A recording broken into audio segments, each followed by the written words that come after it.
नमस्कार दोस्तों, मेरा नाम है विमल सिंह। बालाजी स्टडी अड्डा में आपका स्वागत है। प्रैक्टिस सेट नंबर 10 आपका यूपी ट्रिपल एससी पेट के एग्जाम के लिए हम आपको करा रहे हैं। तो इससे पहले हमने पार्ट नंबर 2 देखा था, जिसमें जो हमने प्रश्न देखे थे वो आपके करंट अफेयर वाले जो पोर्शन है उसके देखे थे। तो साइड माई बटन में पिछला वाला वीडियो मिल जाएगा। आज हम जो प्रश्न देखेंगे वो आपके उससे पहले जो आपका पोर्शन आता है, जो कि आपका रीजनिंग पोर्शन, इंग्लिश पोर्शन, विज्ञान के प्रश्न, यानी 26 से लेकर के 50 तक वाले प्रश्न आज के इस थर्ड पार्ट में देखेंगे। और जो सेकंड पार्ट था उसमें हमने 51 से लेकर के 75 वाले प्रश्न जो है वो देख लिए थे, तो वो आगे पीछे हो गया। बाकी सेट जो है आपका 10वां ही है। तो चलिए शुरू करते हैं। 26 से प्रश्न आपके स्टार्टिंग के जो 5 प्रश्न आते हैं वो आपके विज्ञान विषय के आते हैं। प्रश्न आपका है, इनमें से कौन सा युग्म सही सुमेलित नहीं है? ये आपसे जो है यहाँ पर पूछा गया है। Vitamin A, vitamin B 3, vitamin D और फॉलिक एसिड, इस टाइप से 4 नाम दे रखे हैं। और एक तरफ रोग दे रखे हैं, जैसे रतौंधी, पेलाग्रा, वर्णांधता और रक्ताल्पता। आपको गलत जो है यहाँ पर छांटना है, कौन सा जो है वो होगा। तो विटामिन ए की कमी से रतौंधी रोग होता है, बिल्कुल आपका जो है ये सही है। बी 3 पेलाग्रा बहुत पूछा जाता है, बिल्कुल आपका सही है, इसको जरूर ध्यान रखिएगा। विटामिन डी की कमी से वर्णांधता नहीं होता है, सूखा रोग होता है। तो आपका सी वाला ऑप्शन यहाँ पर सही हो जाएगा, जो कि आपका गलत है। फॉलिक एसिड भी बिल्कुल सही है। रक्ताल्पता जो है, खून की कमी जिसको हम कहते हैं, वो जो है आपको देखने को मिलती है, तो ये आपका यहाँ पर भी बिल्कुल सही है। तो आपका ऑप्शन सी वाला सही हो जाएगा। सी ऑप्शन, विटामिन डी वाला। अगला प्रश्न है, एनोस्मिया जो है वो कहते हैं किसको? स्वाद जो संवेदना है उसकी कमी को कहते हैं, या फिर घ्राण संवेदना जो है उसकी कमी को, या फिर स्पर्श जो संवेदना है उसकी कमी को, या फिर ऊष्मा संवेदना की कमी को। तो ऑप्शन एबीसीडी में से आंसर की बात करते हैं। आपका घ्राण संवेदना जो है इसको कहते हैं एनोस्मिया। एनोस्मिया जो है ये एक अंग्रेजी भाषा का जो है वो शब्द है, जिसका जो हिंदी रूपांतरण होता है वो अघ्राणता जो है वो होता है। ये घ्राण मतलब क्या है? ये मतलब कहने का है कि जो मनुष्य के जो सूंघने की शक्ति होती है उसका धीरे धीरे इलाज ना होने के अभाव में पूरी तरीके से नाश हो जाना। तो ये बीमारी में मनुष्य के साथ ऐसा देखने को मिलता है। अगला देखते हैं आपका प्रश्न 28 कि इनमें से कौन सा जोड़ा तांबे के मिश्रण धातुओं का है? पीतल और इनवार, कांसा और नाइक्रोम, पीतल और कांसा, या फिर इनमें से कोई नहीं। मिश्र धातु से एक ना एक प्रश्न आप देखते हैं ऐसे ही पूछ लिया जाता है। तो तांबा जो है किन किन धातुओं की मिश्र धातुओं से है? बताइए, ऑप्शन एबीसीडी में से कौन सा सही होगा। आंसर की बात करते हैं तो आपका पीतल और कांसा, ये दोनों जो है मिला करके आपका जो तांबा है वो जो है वो बनता है। तो तांबा और जस्ते का जो है पीतल मिश्रण है। जबकि टिन भी बहुत पूछा जाता है। ये जो है टिन आपका, ये कांसा और तांबा, इन दोनों का जो है वो मिश्रण है। मैंने बताया था ना, का ट ता, देखिए पूरा वर्ड बनता है का, ये टा टिन वाला, और ता जो है ये तांबा वाला। तो इन तीनों से एक वर्ड आप जोड़ लीजिए, जिससे आपको याद करने में आसानी होगी। पीतल जो है यहाँ पर जो लिखा हुआ है, पीतल के आप देखते हैं बर्तन होते हैं, यूज पूछ लिया है तो बर्तन बनाने में। कांसे का प्रयोग आपको कहाँ देखने को मिलता है? तो सिक्का जो है उसमें, सिक्के जो होते हैं। घंटी और बर्तन बनाने में कांसे का यूज आपको देखने को मिलता है। अगला है, यदि एक जहाज नदी से समुद्र में प्रवेश करता है तो वो स्थिर रहेगा, ऊपर उठेगा, अपरिवर्तित रहेगा, या फिर नीचे डूब जाएगा। क्वेश्चन हम करा चुके हैं पहले आपको। बताइए कौन सा इनमें से सही होगा। आंसर की बात करते हैं तो जो नदी का जल होता है वो, अगर समुद्र के जल की कंपैरिजन में बात करें तो उसका घनत्व जो है नदी के जल की अपेक्षा समुद्र के जल का घनत्व अधिक होता है। और इसीलिए समुद्र में जहाज जो जल जाता है उसका ऊपर उठना जो है आपको उसी रीजन से दिखाई देता है, क्योंकि जब जब घनत्व ज्यादा होगा तो ऊर्ध्व दबाव अधिक होगा, इसीलिए जहाज ऊपर उठ जाता है। बी वाला आंसर यहाँ पर सही हो जाएगा। अगला प्रश्न आपका है कि हवाओं की ऊर्जा होती है, केवल स्थितिज होती है, या केवल गतिज होती है, या फिर वैद्युत ऊर्जा होती है, या फिर स्थितिज और गतिज दोनों होती है।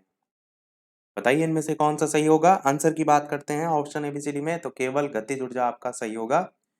किसी भी वस्तु जो है उसमें उसके गति के कारण जो कार्य करने की क्षमता होती है उसे कहते हैं उस वस्तु की गतिज ऊर्जा।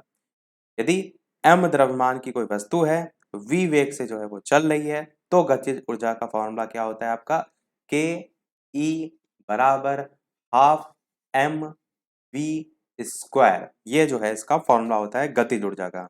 एक और ऊर्जा का टाइप होता है, वो होता है स्थितिज ऊर्जा, जिसमें स्थिति के कारण आपको देखने को मिलता है, जो कि यहाँ पर अन्य ऑप्शन में आप देख भी रहे हैं। अब यहाँ से हमारे 5 प्रश्न मैथ के स्टार्ट हो रहे हैं, 5 प्रश्न विज्ञान के आते हैं, जो कि हमने देख लिए। वीडियो पसंद आए, चीजें पसंद आए तो लाइक अवश्य करते रहिएगा, आपके एक लाइक से मुझे भी मोटिवेशन मिलता रहे। इसी प्रकार अच्छे अच्छे प्रश्न हम प्रैक्टिस करते रहें, तो आप सभी का एक लाइक तो वीडियो पर बनता ही है। तो अब देखते हैं मैथ के प्रश्न कि 2 अंकों की एक संख्या है, उसके अंकों का योग 12 है, यदि अंकों के स्थान आपस में बदल दिए जाएं तो प्राप्त संख्या मूल संख्या से 18 ज्यादा हो जाती है। तो मूल संख्या जो है वो क्या होगी। अब इस प्रश्न को करने का तरीका दो, एक एक्स मान के एक ऑप्शन से। अब आपको जो इजी लगे आप उससे कर सकते हैं, हम उस तरीके को देखेंगे जो कम से कम समय में आंसर ला सके। तो ऑप्शन से करेंगे हम। कह रहा है 2 अंकों की एक संख्या के अंकों का योग 12 है, तो 9 और 3 12, 8 4 12, 7 5 भी 12 और 5 और 7 भी 12, यानी पहली लाइन सब पे लागू हो रही है। आगे कह रहा है कि अंकों के स्थान आपस में बदल दिए जाएं तो जो प्राप्त संख्या होगी वो पहली वाली संख्या से 18 ज्यादा हो जाती है, ये कह रहा है। तो यहाँ पर 39 लिखा हुआ है, आप क्या करेंगे, अंकों के स्थान बदलेंगे तो यहाँ 93 हो जाएगा। अब आप खुद से सोचिए कि 93 और 39 का जो डिफरेंस है वो कभी 18 जो है के नजदीक आएगा, काफी डिफरेंस है, यहाँ 30 है या 90 है। तो ये वाला ऑप्शन डायरेक्ट कट जाएगा। 48 में यहाँ पर 84 आ जाएगा, 84 और 48 ये भी 18 से दूर है। 75 की जगह 57 आ जाएगा, यहाँ पर अगर आप देखें तो घटाने पर 18 आएगा, और लास्ट में 57 लिखा है जो कि 75 आ जाएगा, और लास्ट में भी देखिए डिफरेंस आपका 18 आएगा, यानी कि सी या डी में से कोई आंसर होगा। अब यहाँ पर समझने वाली बात यह है कि प्रश्न में ये कह रहा है कि जब अंकों के स्थान बदले जाते हैं तो जो प्राप्त संख्या है वो पहले वाली संख्या से 18 ज्यादा हो जाती है, यानी कि जो 75 है वो पहले वाली संख्या से ज्यादा है। तो इसलिए डी वाला आपका आंसर सही हो जाएगा, क्योंकि इसमें जो है अगर आप संख्या पलट रहे हैं तो जो प्राप्त संख्या है वो कम हो जा रही है, जबकि बात यहां पर कह रहा है कि मूल संख्या से 18 ज्यादा होनी चाहिए, तो इसलिए डी वाला आपका आंसर हो जाएगा। अगला देखते हैं आपका प्रश्न, यदि ए का 20% बराबर है बी के, 20 का 20% इनमें से किसके बराबर होगा। 4 ऑप्शन दे रखे हैं, बताइए इनमें से कौन सा सही होगा। तो कैसे करेंगे हम, तो इस प्रश्न को आप कैसे आसानी से कर सकते हैं। कह रहा है यदि ए का 20% बी के बराबर है, ए की वैल्यू हमें नहीं पता है तो हम पूरी पूरी 100 मान सकते हैं, और कह रहा है उसका 20% बी के बराबर है, तो 100 का 20% कितना होगा, 20 होगा, 100 का 20%, तो बी की वैल्यू यहाँ से 20 निकल कर आ जाएगी। इतना आपने 100 अगर मान लिया तो आप कर सकते हैं। आगे ये कह रहा है कि 20 का बी% निकालिए, तो बी हमने देखा कितना आया, 20 आया, यानी कि 20 का अगर आप बी% यानी कि 20% ही निकाल लेंगे तो कितना निकल कर आ जाएगा, आपका 4% निकल कर आ जाएगा। और प्रश्न में यही पूछा गया था किसके बराबर होगा, तो जो ए है उसके 4% के बराबर हो जाएगा। आपका ऑप्शन बी वाला सही हो जाएगा। इसी को ही आप एक्स मान के भी कर सकते हैं, पर थोड़ा सा वो कठिन तरीका हो जाता है। 33 प्रश्न देखते हैं कि 13.69 जो है इसका वर्गमूल आपको बताना है। अब वर्गमूल करने का वही तरीका होता है, उसी टाइप से आप जो है वो कर सकते हैं, इसमें कोई बताने वाली ऐसी कोई बात नहीं है। अगर आप देखिए तो दो दो का सबसे पहले पेयर बनाते हैं आप, फिर 13 जो है किस संख्या से ले जाएंगे तो 3 तिया 9 होगा, फिर 13 में से 9 घटाएंगे तो आपका 4 बचेगा, 6 9 जो है इसको वापस से उतार लेंगे, और यहाँ पर जो ऊपर होता है वही उतार लेते हैं, 3 3 3 जोड़ेंगे तो 6 आएगा। अब यहाँ से कितनी बार में जाएगा 469, तो 7 टाइम्स में जाएगा, 67 इंटू 7 आपका 469 जाएगा, और साथ में दशमलव भी लगेगा, क्योंकि प्रश्न में 13.69 जो है वो दे रखा है, यहाँ पर दशमलव इसलिए बीच में भी दशमलव लग जाएगा, आंसर आपका 3.7 हो जाएगा। 34 नंबर प्रश्न एवरेज से है आपका कि 81 जो परिणाम है उनका औसत 54 दे रखा है, यदि स्टार्टिंग के 59 परिणाम का एवरेज 52 है, अंतिम 21 परिणाम का एवरेज 60 है, तो 60वें परिणाम की गणना जो है आपको करनी है। 4 ऑप्शन है, आपको बताना है कौन सा सही होगा। देखिए 81 जो परिणाम है उनका औसत है 54, तो 81 इंटू 54 गुणा करेंगे तो कुल योग आपका निकल कर आ जाएगा 4374। इसमें से स्टार्टिंग के 59 परिणाम का औसत 52 दे रखा है, तो 59 इंटू 52 करेंगे तो यहाँ से जो मान है वो आपका 3 0, 6, 8 निकल कर आएगा। अंतिम 21 परिणाम जो है उसका निकालेंगे तो 60 दे रखा है तो 21 गुणे 60 करेंगे तो 21 गुणे 60 यहाँ से 1260 निकल करके आ जाएगा। अब स्टार्टिंग वाला जो है उससे इन दोनों को घटा देंगे क्योंकि टोटल 81 परिणाम है और 59 और 21 का दे रखा है तो ये जो है इसमें कॉमन आ जाएगा, इसलिए आप इस टोटल से इन दोनों को जो है वो घटा दीजिए। घटाने पर आपका जो मान है वो आंसर आएगा 46, आपका यहाँ से आंसर निकल करके आ जाएगा। लास्ट मैथ पर बेस्ड प्रश्न है कि 7 की घात 65 गुणे 6 की घात 41 गुणे 3 की घात 57 इकाई का अंक आपको बताना है। ये प्रश्न मैंने पिछले वाले पार्ट में पूछा भी था। तो इस टाइप से 4 ऑप्शन दे रखे हैं, बताना है आपको कौन सा सही होगा। इसमें करना क्या होता है, आपको घात जो है वो 4 के फॉर्म में बनानी होती है। यानी जो ऊपर घातांक आप देख रहे हैं 65, इसको आप क्या करिए 4 से डिवाइड कर दीजिए। जितना मान बचेगा, कितना बचेगा, केवल एक ही बचेगा क्योंकि 4 से आप ले जाएंगे तो 4 वन जा 4 होगा और 2 उधर जाएगा, 25 उधर जाकर होगा तो 4 6 जा 24 होगा, यानी एक बचेगा, आप कह सकते हैं शेषफल। तो यहाँ से जो मान है वो आपको लिख लेना है 7 की घात 1। 4 से डिवाइड करने के बाद जितनी घात बच रही है उतनी लिख लेनी है। सेम चीज आगे 6 की घात 41 है तो 4 से आप करेंगे तो 40 सीधे सीधे जाएगा तो यहाँ पर भी एक ही बचेगा और यहाँ पर 56 आएगा तो यहाँ पर भी एक ही बचेगा। अब इन तीनों को आपस में गुणा कर लीजिए, 7 इंटू 6 इंटू 3, तो गुणा करने पर आपका आएगा 126। लास्ट में जो आपका है 6, यही आपका इकाई का अंक हो जाएगा जो कि बी वाले आपके ऑप्शन में दे भी रखा है। तो आंसर आपका बी जो है यहाँ पर सही हो जाएगा। अब देखते हैं हमारे हिंदी के प्रश्न। 36 से आपके 5 प्रश्न अब हिंदी के आपको देखने को मिलेंगे कि कौन सी पत्रिका के संपादक महावीर प्रसाद द्विवेदी जो है वो थे। ब्रह्मा, सरस्वती, विशाल भारत, हिंदी प्रदीप, बताइए इनमें से कौन सा सही होगा। कौन सी पत्रिका जो है उसके संपादक महावीर प्रसाद द्विवेदी जो है वो थे, तो बताइए इनमें से कौन सा आपका ऑप्शन सही होगा। चलिए बात करते हैं आंसर की, तो आपका सरस्वती पत्रिका बिल्कुल सही होगा। बहुत इंपॉर्टेंट है, ये पूछी बहुत जाती है। महावीर प्रसाद द्विवेदी जी की पत्रिका है सरस्वती पत्रिका। और जो महावीर प्रसाद द्विवेदी हैं उन्होंने इस पत्रिका जो है इसका संपादन 1903 ईस्वी से लेकर के 1920 ईस्वी तक जो है इस पत्रिका का संपादन जो है वो किया था।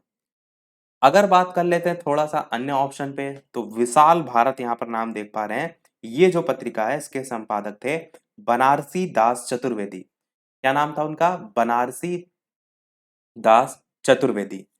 हिंदी प्रदीप बेहद ही इंपॉर्टेंट है, बहुत पूछी जाती है ये आपकी। हिंदी प्रदीप पत्रिका के जो संपादक हैं वो हैं बाल कृष्ण भट्ट। क्या नाम है इनका, बाल कृष्ण भट्ट। हिंदी प्रदीप पत्रिका।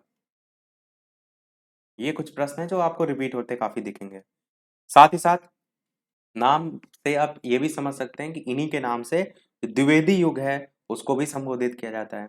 आंसर यहाँ पर आपका बी वाला सही हो जाएगा और ब्रह्मा वाली जो है वो उतनी इंपॉर्टेंट नहीं है। 37 प्रश्न है कि दूर के ढोल सुहावने लगना, इस मुहावरे का अर्थ क्या होगा। पर निंदा अच्छी लगना, अनदेखी वस्तु भाना, कानों सुनी बात पर विश्वास करना, या ढोल की ध्वनि दूर से ही अच्छी सुनाई पड़ती है। ऑप्शन एबीसीडी में से आंसर की बात करते हैं कि अनदेखी वस्तु जो है वो भाना, यानी कि दूर के ढोल सुहावने लगना।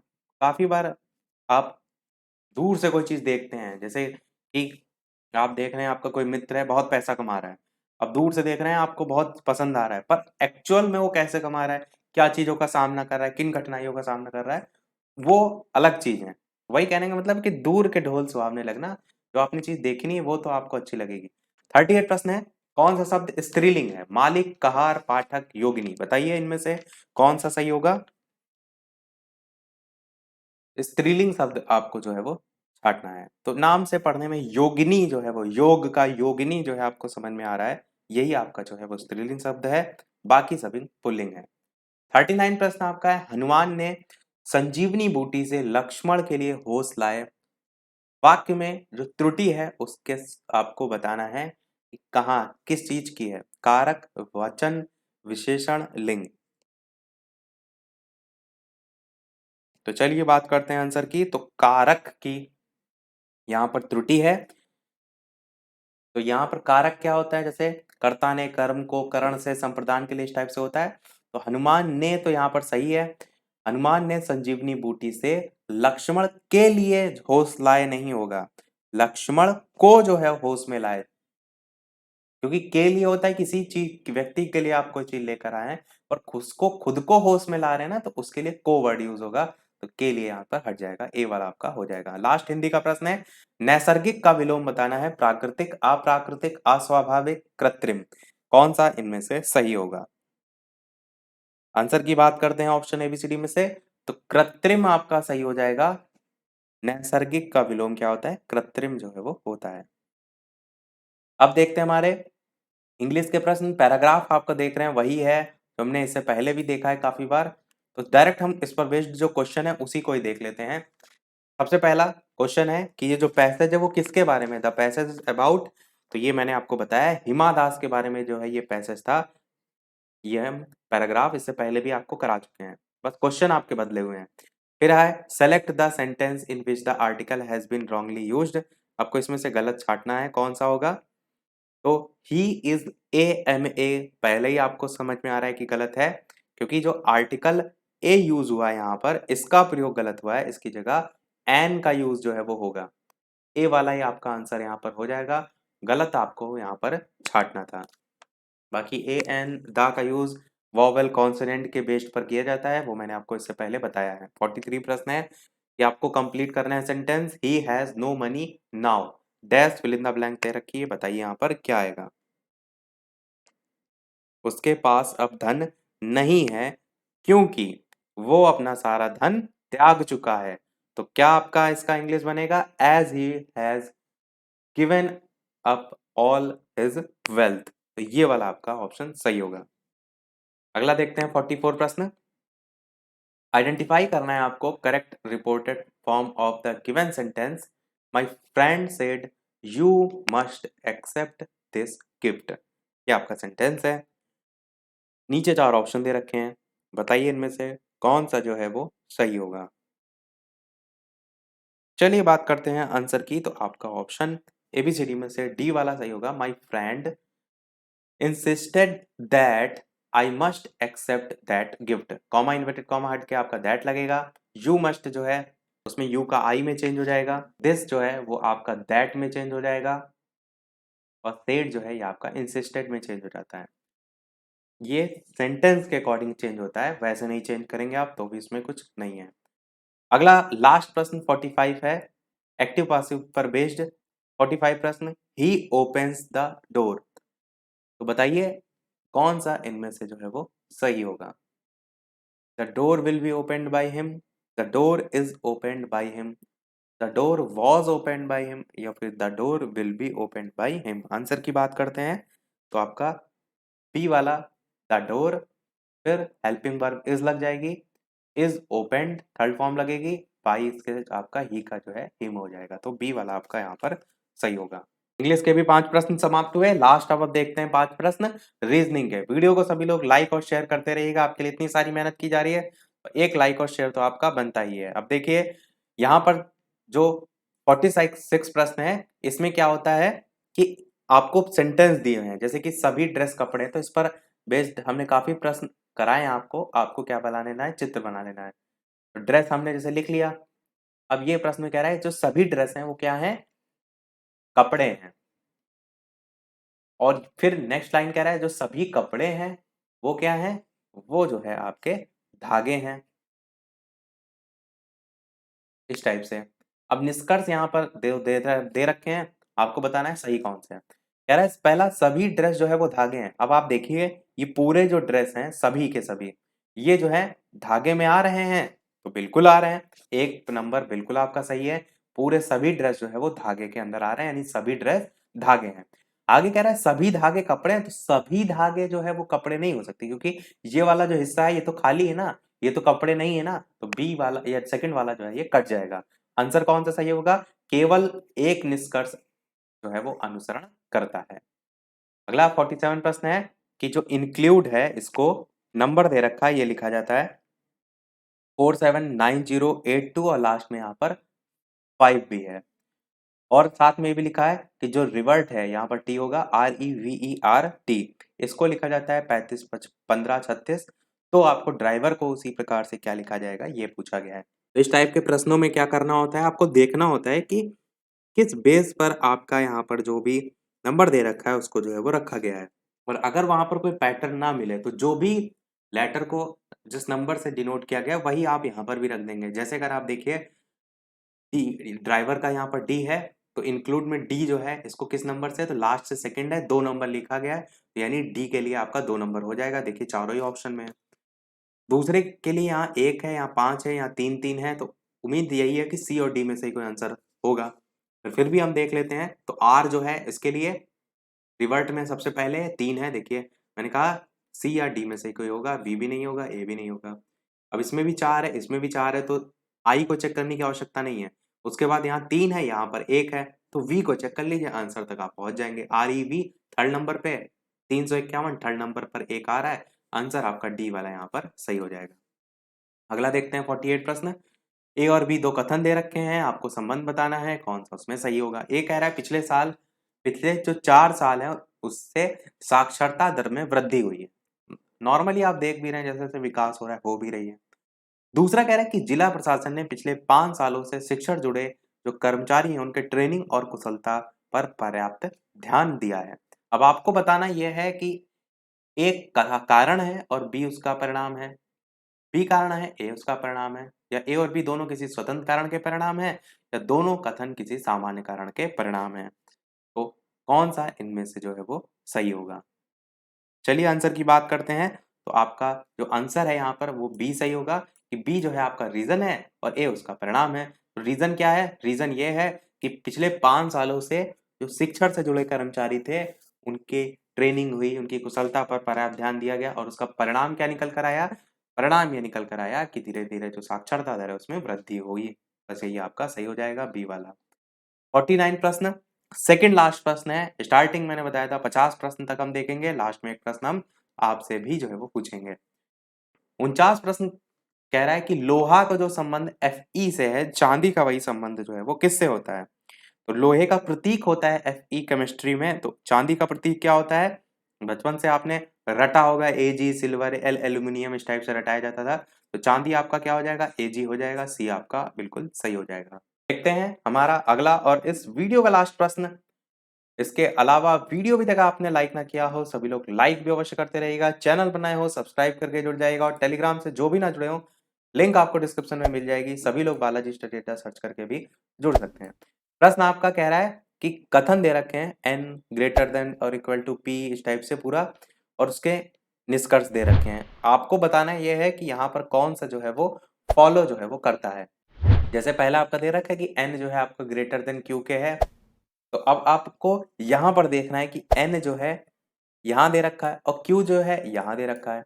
अब n का किससे संबंध है, जो कि यहाँ पर भी q के साथ है, तो देखिए p के साथ संबंध है, यहाँ पर भी p के साथ है। तो n और p में क्या संबंध है कि n जो है आपका ग्रेटर है p से और इक्वल टू भी है। परंतु यहाँ पर अगर आप देखें तो q जो है आपका बड़ा है p से। अब दोनों कंडीशन को अगर मैच करेंगे तो कुछ इस टाइप से आप कर सकते हैं कि n p और p और q में q जो है आपका बड़ा है, इस टाइप से आपका हो जाएगा। प्रश्न में क्या पूछ रहा है, निष्कर्ष ये पूछ रहा है कि n जो है आपका q से बड़ा है, तो यहाँ पर देखिए क्या है, तो आप कहेंगे बिल्कुल नहीं है, तो आपका पहला वाला गलत हो जाएगा। दूसरा z और t भी इसी टाइप से देख लेंगे, तो z और t के लिए आपका क्या बनेगा, इसको रफ कर देते हैं। z आपका ये है और t आपका जो है ये है। अब z और t में अगर आप देखें तो z जो है वो